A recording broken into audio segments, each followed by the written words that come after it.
About 20 years ago, I decided to move from London and come and live here in this idyllic island of Jersey.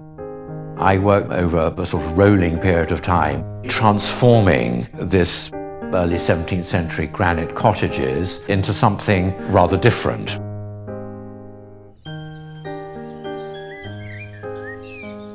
In the mid-1970s, I was invited to have a permanent job in their newly formed auction house, Sotheby's Belgravia. Worked directly with Peter Wilson, the chairman. Shortly after that, I set up with 3 colleagues what has now become known as the Client Advisory Services Department, which is the heart, really, of all the auction houses.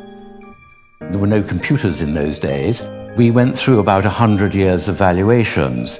I decided to leave in 1980. And currently, I have the great pleasure to be chairman of the Masterpiece Fair. At home, I put together quite an interesting collection. I mean, very mixed. Furniture, silver, sculpture, painting. Coloured ornamental stones. Pre-dynastic Egyptian, Renaissance contemporary art. You get dialogues between countries, shapes, fashions and styles. The entrance hall gives you a real sort of shock, really, when you arrive. It goes all the way up to the roof and has a gallery around the top. It shows my porphyry objects off to fabulous advantage. I'm particularly interested in coloured ornamental stones. Reading a lot, doing your research, talking to people. Then you go into the drawing room. The room is sort of used for entertaining a great deal, so it's not over full of furniture. The most exciting thing in that room is a wonderful mahogany display cabinet, which was designed by Thomas Hope, one of my heroes.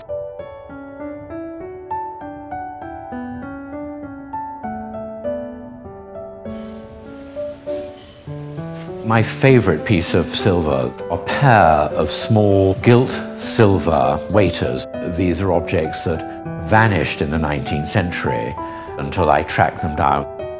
Whilst for some it might seem perhaps pretentious eating off 18th century, 19th century flatware, any work of art, any piece of furniture, piece of silver, painting, was meant to be lived with, to be used, to be sat on, to be eaten off. There's no point in having these things unless you not only handle them and appreciate them for the works of art they are. My parents lived here, and I inherited the house after my stepmother moved out after my father died. We basically removed everything. We dug a tremendous hole into solid rock and constructed what below is a garage and my wine cellar. We built above this room specifically to house my library of art books. You come into the much darker, lower, stuccoed room, painted ready to simulate the entrance of a tomb. And then the doors open and you get this big surprise.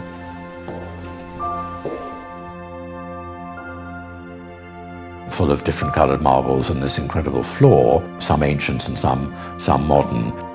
This room is really a homage to my taste for marble and stone.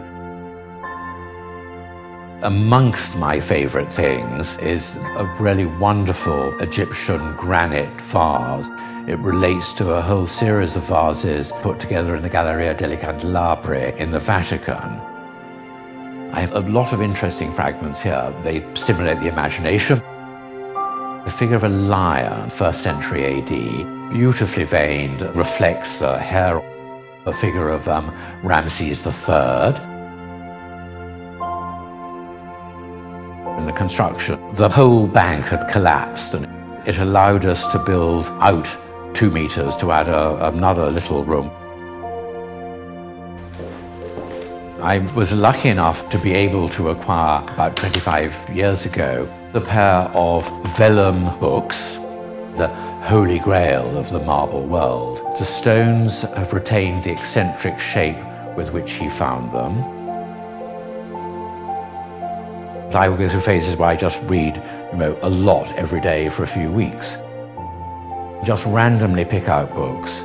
And it's that sort of serendipity that always provides inspiration. As a child, every summer I was sent off to stay with my grandfather. He started collecting in the 1950s Chinese ceramics. In the evenings, he would get out of a cupboard a piece of porcelain, and he then melted. He was no longer the slightly frightening patrician grandfather, and he became this great passionate collector. That really set me becoming fascinated and interested.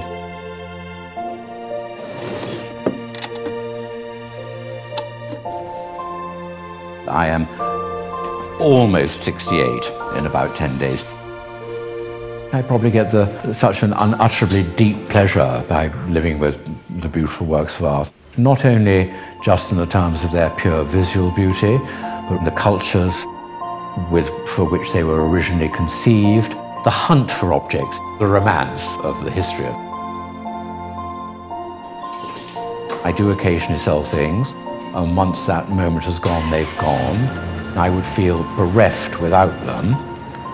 However, in the event of some awful, unavoidable natural disaster, it would be one of those books that I would hang on to for never and ever, because that ultimately is the source of one's knowledge and enjoyment.